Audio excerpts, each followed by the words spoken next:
Comment devenir leader de votre marché? Bonjour à tous et à toutes, c'est Fabrice Julien, coach et auteur expert en business, et dans cette vidéo, je vais vous parler de comment devenir leader de votre marché. Alors les amis, tout d'abord, la technique la plus simple pour devenir leader de votre marché, c'est de créer votre marché. Par exemple, vous pouvez vouloir devenir leader dans le domaine de la séduction, sauf qu'il y a 50, 60 concurrents, etc. Ça va être extrêmement difficile. Par contre, vous pouvez créer une sous-niche et devenir leader dans la séduction sur les sites de rencontres. Vous vous spécialisez par exemple sur la séduction sur Tinder, vous créez un blog séduire sur Tinder et vous faites que ça, que de la drague en ligne, etc. Vous vous spécialisez, vous créez une sous-niche dans laquelle vous n'avez pas ou peu de concurrence. Ça, c'est vraiment un conseil fort. Après, une fois que vous avez bien fait tous les mots-clés de votre niche, que vous avez déjà connu dans cette sous-niche, vous pouvez vous agrandir à la drague de rue par exemple et ainsi de suite, grossir. Voilà, ça c'est la première chose à comprendre. La deuxième chose à comprendre, c'est de vous différencier. Alors souvent les gens vont dire ah oui mais si je suis le meilleur, je serai forcément leader. Non, c'est pas vrai. Moi je vois plein de sites sur la séduction qui cartonnent. C'est pas les meilleurs, c'est des conseils grand public qu'on a vu et revu partout. C'est voilà, c'est ce que le public veut du politiquement correct, etc. C'est pas forcément le meilleur, c'est pas forcément ce qui va le plus aider les gens. Par contre, c'est ceux qui vont le mieux se marketer, le mieux se vendre, le mieux se présenter, le mieux se positionner. Donc au lieu d'essayer d'être le meilleur, et c'est important d'être le meilleur dans ce que vous faites, mais ce n'est pas vraiment ce qui fera la différence. Il y a plein de clients qui ne le verront pas. Apprenez à vous vendre, apprenez à vous différencier. Alors, il y a des gens qui vont se différencier en étant les seuls à faire des high tickets, des produits chers. Il y en a qui vont au contraire se différencier parce que dans leur domaine, il n'y a que des prix bas de gamme. Donc là, voilà, tu vois, donc soit vous faites des produits bas de gamme si il n'y a que des high tickets, soit vous faites du high ticket s'il n'y a que des produits bas de gamme. Soit voilà, c'est une question aussi de positionnement, voilà, tout ça c'est important. Ensuite, il y a des gens qui me disent ouais Fab, pour devenir leader de son marché, il suffit d'envahir le marché en vendant pas cher. Notamment quand je me cherchais encore dans mon marché de la séduction, j'avais des potes qui me disaient mais pourquoi tu ne vends pas moins cher? Si tu vends moins cher, tout le monde va acheter. Mais non en fait, il y a des produits que les gens achètent 47 €, qu'ils achèteraient aussi s'ils vendaient 7 €, j'en vendrais peut-être 3 ou 4 de plus, mais pas significativement. Donc je préfère en vendre moins à 47 que autant mais ou légèrement plus à 7 €, tu vois. C'est pas parce que c'est moins cher que plus de gens vont acheter. Il y a vos clients qui vont acheter, mais c'est pas parce que c'est moins cher. Il y a des gens qui vont dire c'est pas cher, c'est louche, tu vois aussi. Il me fait des promesses de dingue, mais c'est pas cher. Donc il faut bien comprendre ça aussi. C'est pas parce que les prix seront bas que vous allez vendre plus. Ça c'est vraiment une croyance limitante. Ça veut pas dire qu'il faut vendre 1000 € un truc de merde, évidemment. Faut rester les pieds sur terre. Mais c'est pas parce que vous allez vendre pas cher un produit merveilleux que les gens vont le reconnaître, vont le savoir et vont acheter plus. Ça c'est un piège dans lequel je suis vraiment tombé à mes débuts. Comment devenir leader de votre marché? Travailler votre communication, votre marketing, votre pub. Devenir leader, c'est aussi être présent. Si les gens ne vous voient pas, ils ne peuvent pas savoir que vous existez, ils ne peuvent pas savoir que vous avez un produit à vendre, etc.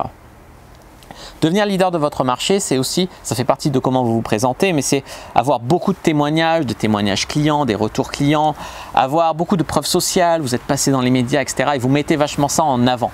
Le mec qui passe le plus dans les médias, il a des chances de devenir leader de son marché, par exemple.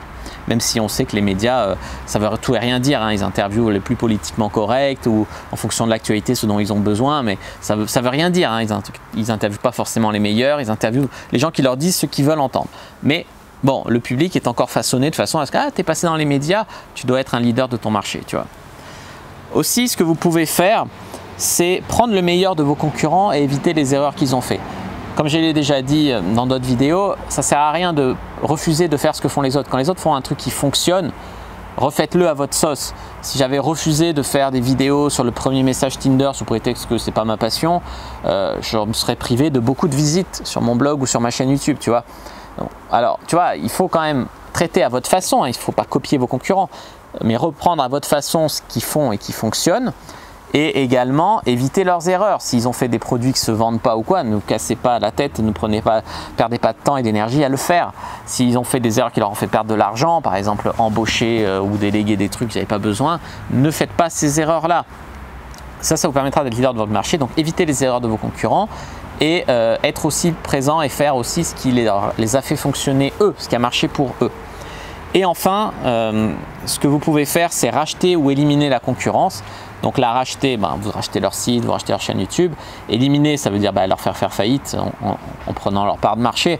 Après, souvent, en business en ligne, on est plus partenaire que concurrent. Il y a des gens qui m'ont fait des attaques spam, des attaques pour essayer de faire crasher mon site et tout. Il y a des gens qui ont un mauvais état d'esprit dans le domaine de la séduction, il faut le savoir. Mais globalement, dans la plupart des domaines sur Internet, les gens sont partenaires, ils s'envoient des clients, ils s'échangent leur notoriété, ils s'invitent sur leurs chaînes respectives, etc. Les gens sont ouverts à l'échange et au final, tout le monde s'entraide. Donc là, il n'y a pas besoin de vouloir couler vos concurrents. Moi, je ne ferai jamais des attaques spam ou du hacking ou quoi pour couler quelqu'un. Et ça me débecque les gens qui font ça, hein, vraiment. Mais bon, ça sera peut-être le sujet d'une prochaine vidéo. Dites-le moi dans les commentaires si ça vous intéresse. En tout le cas, si voilà, vos partenaires, bien sûr, entraidez-vous entre partenaires et sinon rachetez vos concurrents ou éliminez-les. Voilà, ça peut être une manière d'être leader de votre marché. Dans la séduction, on n'a pas besoin de les éliminer. La plupart du temps, les mecs, ils arrivent, ils tiennent 1 an, 2 ans maximum et puis ils se découragent, ils arrêtent. Parce que c'est pas facile, hein. Pas facile de gagner sa vie. Moi, je suis là depuis 2010 et je l'en ai vu passer, je peux vous le dire. Voilà les amis, n'hésitez pas à mettre un like sous la vidéo si elle vous a plu, à commenter si vous avez des questions, je répondrai avec grand plaisir. Vous abonner à la chaîne, activer la cloche pour ne pas rater les prochaines vidéos, me suivre sur les réseaux sociaux, Instagram, Twitter, Facebook, je suis très actif. Rejoignez le groupe privé Argent Comptant pour venir discuter avec d'autres personnes qui s'intéressent à l'entrepreneuriat, au blogging, à YouTube, à comment gérer ses sous, ses finances, son argent. Aussi les amis, téléchargez votre offre de formation offerte dans laquelle je vous explique comment je suis devenu un des leaders du marché de la séduction pour hommes, pour femmes et de la sexualité. Les amis, je vous explique comment je suis passé d'un blog qui rapportait 800 € par mois et j'étais obligé d'avoir un métier à côté de comptable qui me faisait chier à plus de 2000 € par mois pour prendre mon indépendance financière et ensuite aujourd'hui plus de 10 000 € par mois grâce à mon site et ma chaîne YouTube. Voilà les amis, moi j'espère que ça va aller pour vous et que le dieu du business, de l'argent, de la réussite, du succès soit avec vous les amis.